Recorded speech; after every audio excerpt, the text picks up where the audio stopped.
नमस्कार किसान भाइयों। आज हम धनिया की ज़्यादा पैदावार देने वाली वैरायटियों की बात करेंगे।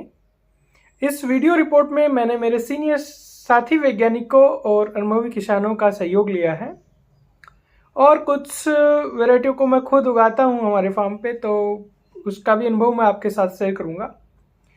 तो इस सीरीज़ में मैं सबसे पहले जिक्र करना चाहूँगा आरसीआर सीरीज़ की वैरायटियाँ। जोबनेर से ये वैरायटियाँ निकली हैं और इनमें सबसे पहले जो वैरायटी आती है वो है आरसीआर 436। आरसीआर 436 की 16 से 18 क्विंटल पर हेक्टेयर उपज मिलती है।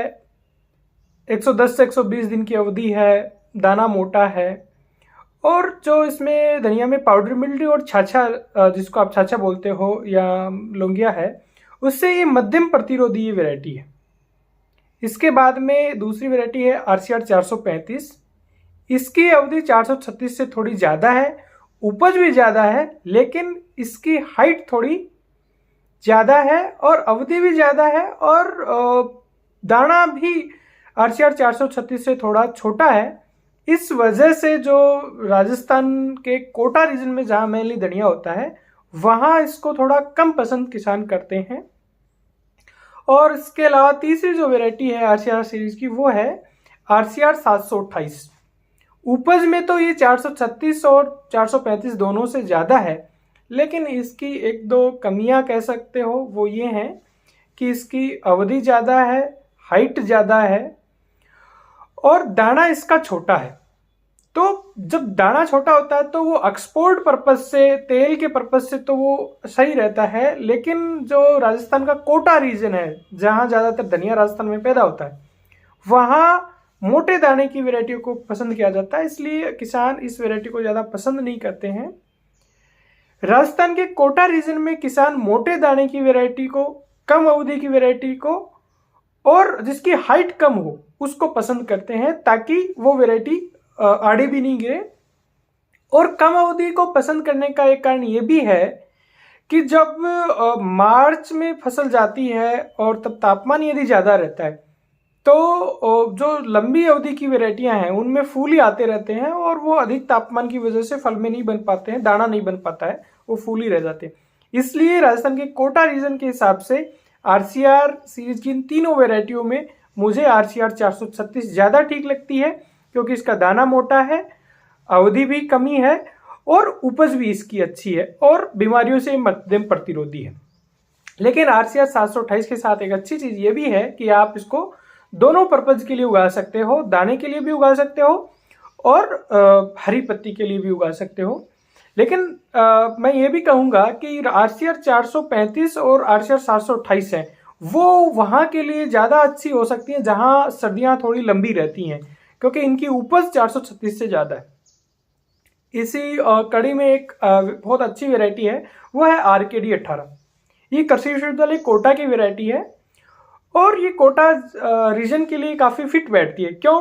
क्योंकि इसकी हाइट कम है, अवधि कम है और उपज भी इसकी 17 से 22 क्विंटल तक है और इससे भी ज़्यादा कई बार आ जाती है।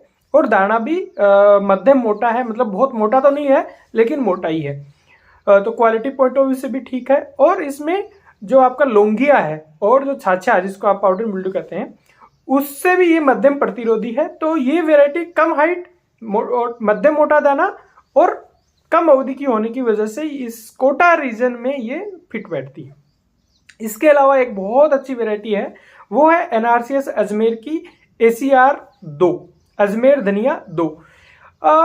ये वैरायटी उपज तो इसकी एवरेज ही है 15 क्विंटल के आसपास, लेकिन इस वैरायटी की सबसे अच्छी बात ये है कि इसमें लौंगिया नहीं आता। ये लौंगिया से प्रतिरोधी है, तो ये वैरायटी इसलिए ज़्यादा बेहतर है बाकी वैरायटियों से। जहाँ लौंगिया की समस्या ज़्यादा आती है वहाँ ये बहुत सूट बैठती है। और दूसरा, इसका दाना थोड़ा छोटा है और हाइट ज़्यादा है तो किसान इसको प्रेफर नहीं करता। मतलब बड़ा कॉम्प्लिकेटरी है कि हाइट ज़्यादा है, अवधि भी 110-120 दिन है और दाना छोटा है, तो ये तो कहीं न कहीं है कि किसान इसको पसंद नहीं करे। लेकिन इसका जो लौंगिया से प्रतिरोधकता, इस वैरायटी की यूनिकनेस है, उसकी वजह से ये काफ़ी अच्छी वैरायटी है और इसकी उपज 15 क्विंटल एवरेज लिखी है, लेकिन इससे ज़्यादा भी आ सकती है। हम भी इसको लगा रहे हैं। अच्छी वैरायटी है नो डाउट। और इसमें लौंगिया नहीं आता, ये सबसे खास बात, जो कि धनिया में सबसे बड़ी समस्या है लौंगिया।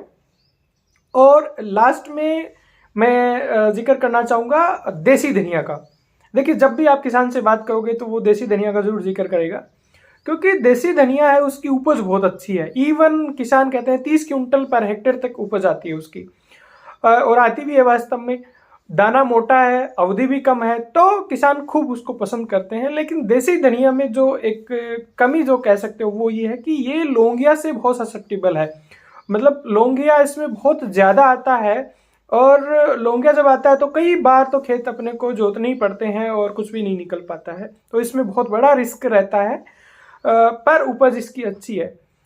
यदि मैं मेरी बात को पूरा सार रूप में कहूँ तो राजस्थान के कोटा रीजन में जहाँ सबसे ज़्यादा धनिया होता है वहाँ RCR 436 एक ऑप्शन है, दूसरा अपने पास RKD 18 है, और एक देसी धनिया भी आप बो सकते हो, और अजमेर धनिया 2 जिसमें लौंगिया नहीं आता है, एवरेज उपज है, उसको भी आप बो सकते हो। आप भी कमेंट बॉक्स में कमेंट करके लिखें कि आपके एरिया में कौन सी वैरायटी ज़्यादा प्रेफर करती है, और आप भी अपना अनुभव शेयर करें ताकि बाकी किसान भाइयों को भी इसका फ़ायदा हो। और एट लास्ट मैं मेरे उन सभी साथियों को धन्यवाद अदा करूंगा जिन्होंने मेरी इस रिपोर्ट बनाने में मदद की है। Thank you.